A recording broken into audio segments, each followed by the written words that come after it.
Hello and welcome to Tolaris University. In this video, we'll show you how to alert the Security Operations Center from an XPressEntry handheld device.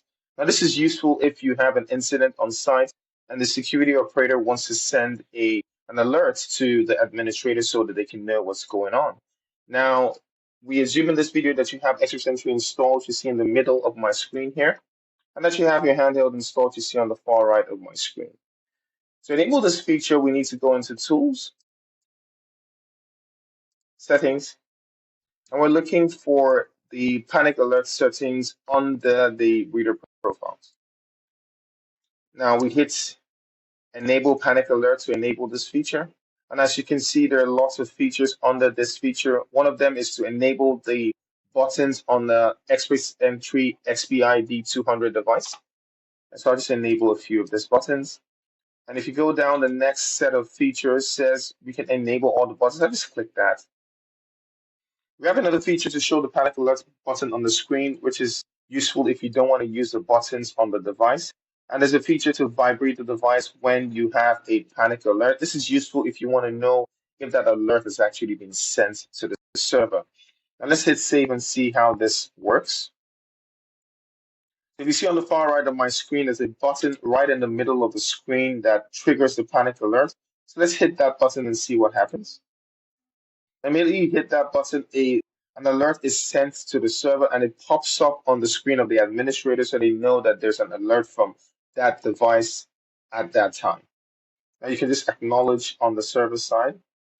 Another way to trigger the alert is by pressing any of these buttons. So I'll just press one of these buttons on my handheld. Remember that you have to trigger the button for about 3 seconds for the alert to be sent. So I'll just press it for 3 seconds. As you can see, pressing that for 3 seconds will trigger the alert on the server as well.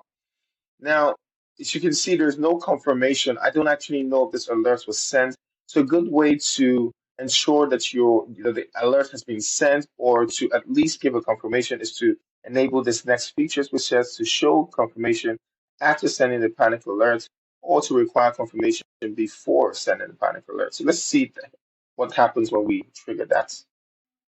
So you see this shows a confirmation that the panic alert has been sent.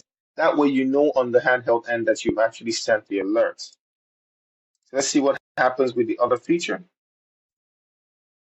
Now with this feature, you will be asked to confirm if you actually want to send that alert. This will prevent any mistakes in just pressing the button during the normal operation. So let's hit yes, and then that sends the alert.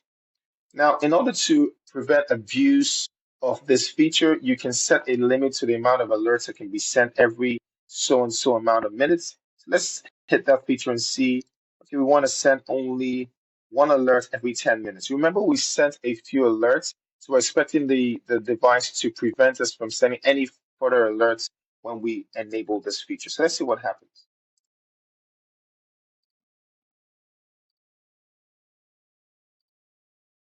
Now you see, after sending the first alert, you can see that the device will prevent you from sending future alerts until the time frame that you've set on the server is elapsed.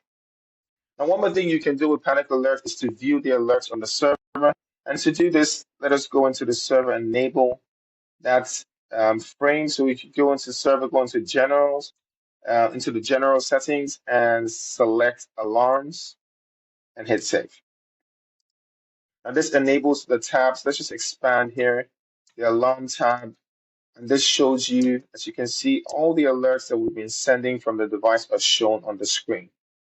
Now, one more great thing you can do with this feature is to send it into your access control system. This is access control by access control specific. So please reach out to us to find out if this feature is active for your access control and exactly how to set it up.